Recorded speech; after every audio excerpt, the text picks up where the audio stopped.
백수 아들과 아버지의 마지막 대결, 집안이 무너졌다. 부산 해운대구의 한 아파트에서 40년간 회사원으로 일해온 김철호 씨가 마침내 정년퇴직을 맞았습니다. 63세의 철호 씨는 이제 여유롭게 독서도 하고 운동도 하며 행복한 노후를 보내려 했습니다. 여보, 이제 정말 우리 시간이야. 아내 순자에게 말하며 미소를 지었습니다. 하지만 철호 씨의 계획에는 큰 변수가 하나 있었습니다. 바로 35살 아들 김대호였습니다. 대호는 대학 졸업 후 몇 개의 직장을 다녔지만 모두 오래가지 못했습니다. 적성에 안 맞아서 상사가 너무 까다로워서 등 이런저런 이유로 그만두기를 반복했습니다. 대호야, 아침인데 일어나지 않을래? 오전 11시가 넘어서야 순자가 아들 방문을 두드렸습니다. 조금만 더 자게 해줘요. 대호의 늘어진 목소리가 들려왔습니다. 이미 3년째 계속되는 일상이었습니다. 철호 씨는 처음에는 참았습니다. 젊은 놈이 일자리 구하기 힘들겠지. 하지만 시간이 지날수록 대호의 모습에 실망감이 커졌습니다. 구직 활동을 하는 것도 아니고 하루 종일 집에서 게임만 하고 있었거든요. 아버지, 용돈 좀 주세요. 대호가 손을 내밀 때마다 철호 씨의 속은 탔습니다. 일도 안 하면서 용돈은 왜 달라는 거야? 친구들이랑 만날 때 돈이 있어야죠. 대호의 당당한 태도에 철호 씨는 어이없었습니다. 순자는 남편과 아들 사이에서 중재하려 했습니다. 여보, 대호가 아직 어린데 좀 기다려줘요. 어려? 35이 어려? 철호 씨의 답답함은 날로 커져갔습니다. 40년간 성실히 일해온 자신과 달리 아들의 무책임한 모습이 이해가 되지 않았습니다. 저녁 식사 시간도 불편했습니다. 대호야, 오늘 구직 활동은 했어?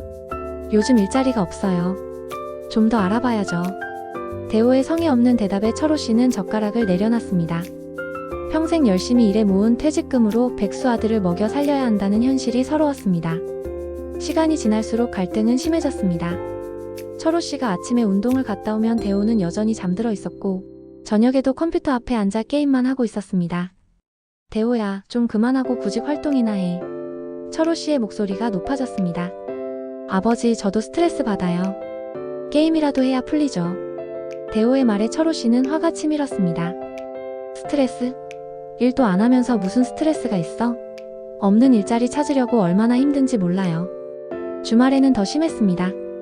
대호가 친구들과 술을 마시고 새벽에 들어오는 일이 잦아졌습니다. 대호야, 네가 지금 무슨 신분인지 알아?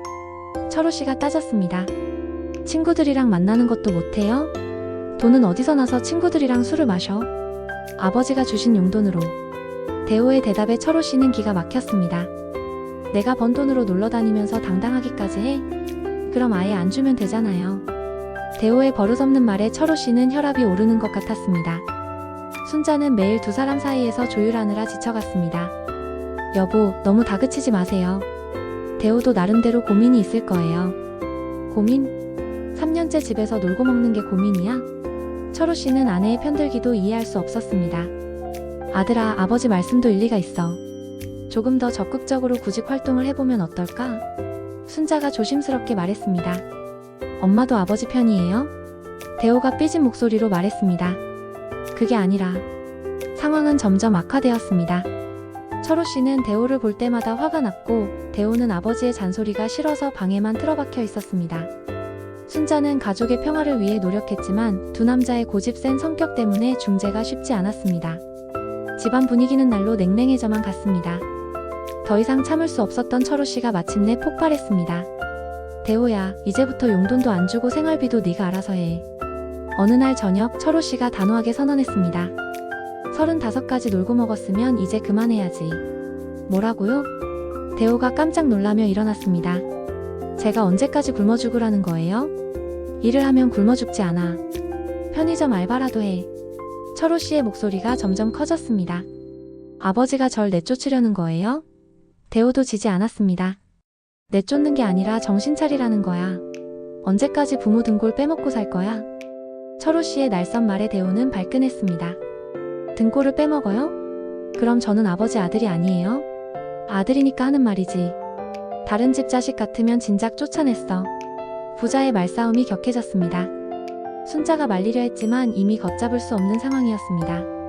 아버지는 제가 백수라고 창피하다는 거죠? 대호가 소리쳤습니다. 창피하지. 35 먹은 놈이 집에서 게임만 하고 있으니까. 철호 씨도 목청껏 소리쳤습니다. 그럼 저 같은 아들 안 두면 되잖아요. 그래, 안 둘 거야. 당장 나가. 철호 씨가 현관문을 가리키며 소리쳤습니다. 좋아요. 나갈게요. 근데 제 목도 다 가져갈 거예요. 대호가 악다구니를 쳤습니다. 내 목? 네가 뭘 했다고 몫이 있어? 저도 이 집 아들인데 상속받을 권리 있잖아요. 대호의 뻔뻔한 말에 철호 씨는 기가 막혔습니다. 상속? 일도 안 하는 놈이 상속은 무슨? 법적으로 제 권리예요. 대호가 끝까지 버텼습니다. 순자가 울음을 터뜨렸습니다. 그만해요. 부자가 왜 이렇게 싸워요? 하지만 두 남자는 멈추지 않았습니다. 여보, 이놈 좀 말려봐요. 아들아, 제발 그만해. 순자의 애원에도 불구하고 갈등은 더욱 격화되었습니다. 부자의 싸움 소리는 이웃들에게까지 들렸습니다. 아파트 벽이 얇다 보니 큰 소리로 다투는 것이 옆집까지 전해진 것입니다. 김신혜가 요즘 매일 싸우네. 아들이 백수라면서. 이웃들의 수군거림이 시작되었습니다. 아저씨 괜찮으세요? 옆집 아주머니가 순자에게 조심스럽게 물었습니다. 아들하고 사이가 안 좋다던데. 순자는 얼굴이 빨개지며 고개를 숙였습니다. 별일 아니에요. 하지만 이미 동네 사람들이 다 알고 있었습니다.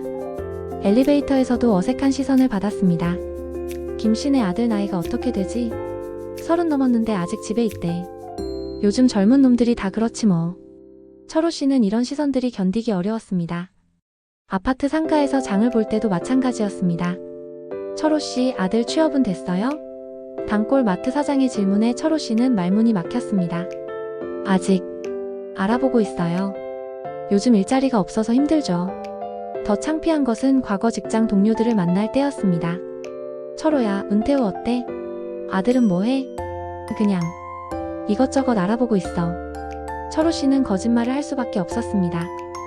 40년간 성실히 일해온 자신이 백수 아들 때문에 창피를 당하는 현실이 억울했습니다. 동네 경로당에서도 화제가 되었습니다. 김철훈의 아들이 아직 백수래. 나이가 얼마나 됐는데? 35이라던데. 어머, 그 나이에? 어르신들의 수군거림에 철호 씨는 경로당 가는 것도 꺼려졌습니다. 순자도 마찬가지였습니다. 주민 모임에서 어머님, 아드님은 어떤 일 하세요? 라는 질문에 대답하기 어려웠습니다. 아직 적당한 곳을 못 찾아서. 변명 같은 대답에 다른 아주머니들의 시선이 불편했습니다. 가족의 체면이 말이 아니었습니다. 평생 성실하게 살아온 철호 씨 부부가 아들 때문에 동네에서 손가락질 받는 신세가 된 것입니다. 이럴 바에야 아예 이사라도 가고 싶어. 철호 씨의 한숨이 깊어만 갔습니다. 갈등이 극에 달한 어느 날, 철호 씨가 마침내 실행에 옮겼습니다. 대호야, 짐 싸서 나가. 더 이상 못 참겠어. 새벽까지 술 마시고 들어온 대호를 보고 폭발한 것입니다.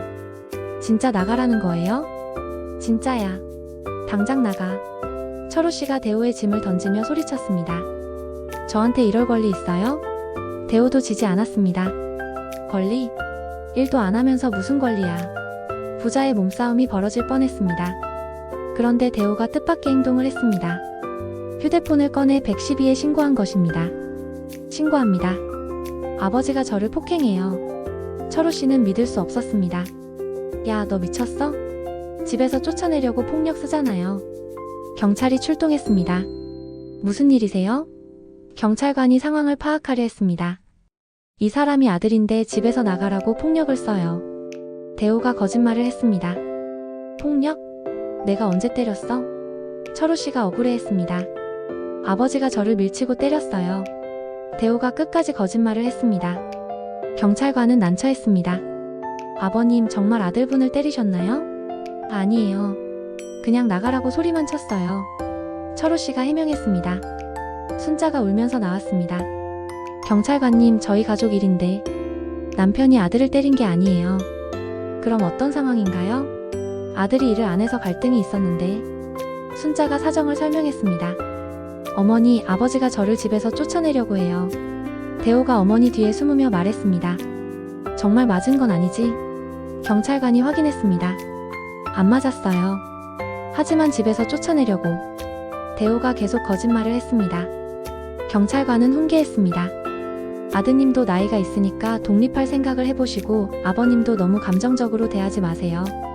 하지만 철호 씨는 분이 풀리지 않았습니다. 자식이 부모를 신고한다는 것이 말이 되느냐는 생각이었습니다. 경찰이 간 후 철호 씨는 완전히 실망했습니다. 이놈이 날 경찰에 신고했어. 이제 끝이야. 대호는 오히려 당당했습니다.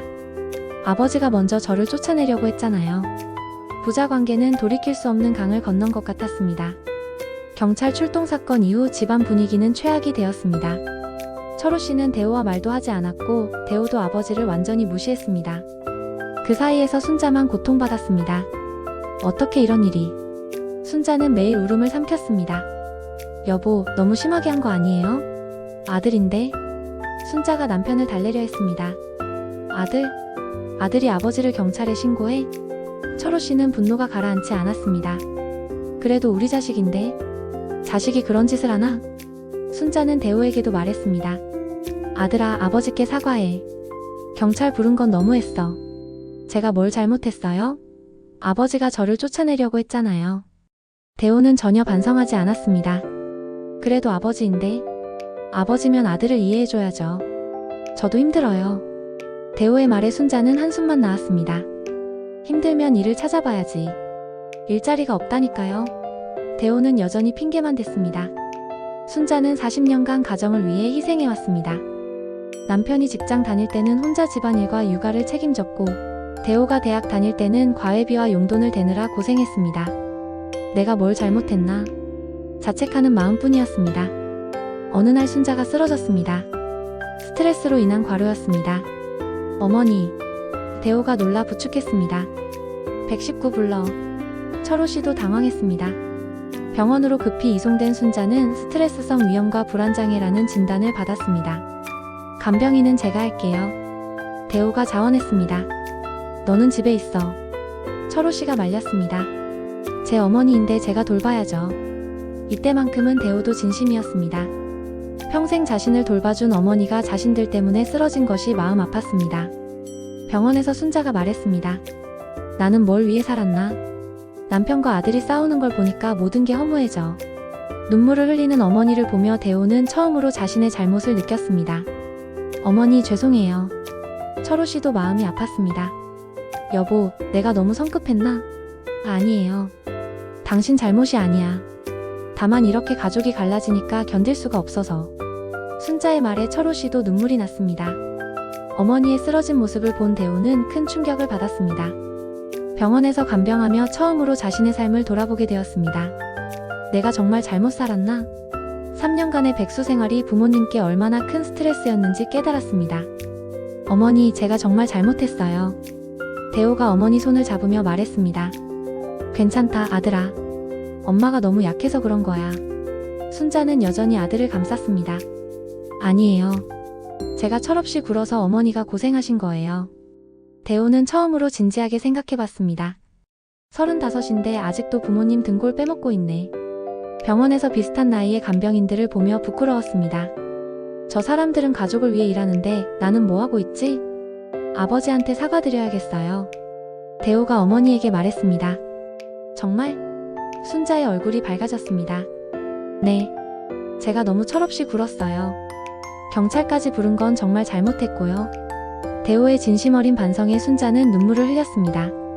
그리고 이제부터 정말 일 찾아볼게요. 아르바이트라도 시작할게요. 대호의 약속에 순자는 안도했습니다. 고마워, 아들아. 아니에요. 제가 당연히 해야 할 일이에요. 철호 씨가 병원에 왔을 때 대호가 먼저 말했습니다. 아버지 죄송해요. 제가 정말 잘못했어요. 예상치 못한 사과에 철호 씨는 당황했습니다. 갑자기 왜 그래?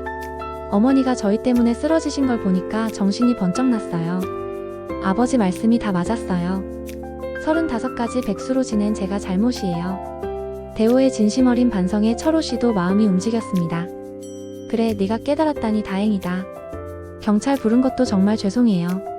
그건 나도 너무 감정적이었어. 철호 씨도 일부 잘못을 인정했습니다. 하지만 이제부터는 정말 일해야 해. 네, 내일부터 당장 구직 활동 시작할게요. 아르바이트라도 먼저 하겠어요. 가족이 다시 화해하는 순간이었습니다. 순자는 두 남자가 화해하는 모습을 보며 눈물을 흘렸습니다. 이제야 우리 가족 같네. 오랜만에 평화가 찾아온 것 같았습니다. 퇴원 후 대호는 정말로 달라졌습니다. 다음 날부터 새벽에 일어나 구직 사이트를 뒤지며 일자리를 찾기 시작했습니다. 아버지 편의점 야간 알바 면접 보러 갑니다. 철호 씨는 아들의 변화한 모습을 보며 뿌듯했습니다. 대호야, 무리하지 마. 천천히 좋은 곳 찾아봐. 철호 씨는 이제 다른 태도를 보였습니다. 아니에요. 일단 일부터 시작해야죠. 3년 동안 너무 놀았어요. 대호의 적극적인 모습에 순자도 기뻤습니다. 일주일 후 대호가 편의점 야간 알바를 시작했습니다. 힘들지? 철호 씨가 걱정스럽게 물었습니다. 괜찮아요. 오히려 보람 있어요. 제 돈으로 생활하니까 기분이 좋네요. 대호의 당당한 모습에 철호 씨는 감동했습니다. 아버지, 그동안 용돈 받은 거 조금씩 갚을게요. 대호가 첫 급여를 받고 와서 말했습니다. 그럴 필요 없어. 네가 정신 차린 게 어디야. 아니에요. 제가 당연히 갚아야죠. 대호의 책임감 있는 모습에 철호 씨는 뿌듯했습니다. 그리고 낮에는 정규직 면접도 보고 있어요. 편의점은 정규직 구할 때까지만 할 거예요. 대호의 계획적인 모습에 철호 씨는 놀랐습니다. 그래, 그렇게 해라. 아버지가 도울 게 있으면 말해. 한 달 후 대호가 중소기업 정규직에 합격했습니다. 아버지, 면접 합격했어요. 기쁜 소식에 가족 모두 환호했습니다. 축하한다, 아들아. 철호 씨가 아들을 껴안았습니다. 어머니, 이제 진짜 어른이 된 것 같아요. 대호야, 아버지가 너한테 미안했어. 너무 다그쳤나봐. 철호 씨가 사과했습니다. 아니에요. 아버지가 그래주셔서 정신 차릴 수 있었어요. 고마워요. 부자가 서로 이해하고 인정하는 순간이었습니다. 6개월 후 대호는 회사에서 인정받는 직원이 되었습니다. 아버지, 이번 달부터 생활비 드릴게요. 그럴 필요 없어. 내가 독립 자금 모아야지. 몇 년 동안 신세 많이 졌는데 이제 제가 효도할 차례죠. 철호 씨는 아들의 성장한 모습을 보며 감회가 깊었습니다. 정말 장하다, 대호야. 3년간의 갈등이 오히려 아들을 성장시킨 것 같았습니다. 이제서야 진짜 아들 같네. 순자도 두 남자의 화해한 모습을 보며 행복해했습니다. 아버지, 저 이제 독립하려고 해요. 자취방 알아보고 있어요. 대호의 말에 철호 씨는 약간 서운했습니다. 벌써? 집에 더 있어도 되는데. 아니에요. 이제 제 힘으로 살아봐야죠. 대호의 당당한 모습에 철호 씨는 뿌듯했습니다. 하지만 주말에는 집에 와서 밥 먹어라. 어머니가 보고 싶어 하실 거야. 당연하죠. 매주 와서 안부 드릴게요. 이제 대호는 정말 어른이 된 것 같았습니다. 책임감 있고 효심 깊은 아들로 변해 있었습니다. 1년 후 대호는 승진까지 했습니다. 아버지, 대리로 승진했어요. 축하한다. 역시 우리 아들이야. 철호 씨는 자랑스러웠습니다. 그때의 갈등이 아들을 진짜 어른으로 만들어준 것입니다. 이제 대호는 여자친구도 사귀며 결혼 준비를 하고 있습니다. 아버지, 결혼하면 더 자주 올게요. 손자도 보여드리고요. 철호 씨는 눈물이 날 것 같았습니다. 백수였던 아들이 이제는 믿음직한 가장이 될 준비를 하고 있었습니다. 그때 아버지가 엄하게 해주셔서 고마워요. 그게 아니었으면 평생 백수로 살았을지도 몰라요. 대호의 감사 인사에 철호 씨는 뿌듯했습니다. 때로는 엄한 사랑이 필요하다는 것을 깨달았습니다. 지금 김철호 씨 가족은 행복합니다. 갈등을 통해 더욱 단단해진 가족의 유대, 그리고 성장한 아들을 보며 노후를 평안하게 보내고 있습니다. 힘든 시간이었지만 결국 모든 것이 좋은 방향으로 흘러간 것입니다.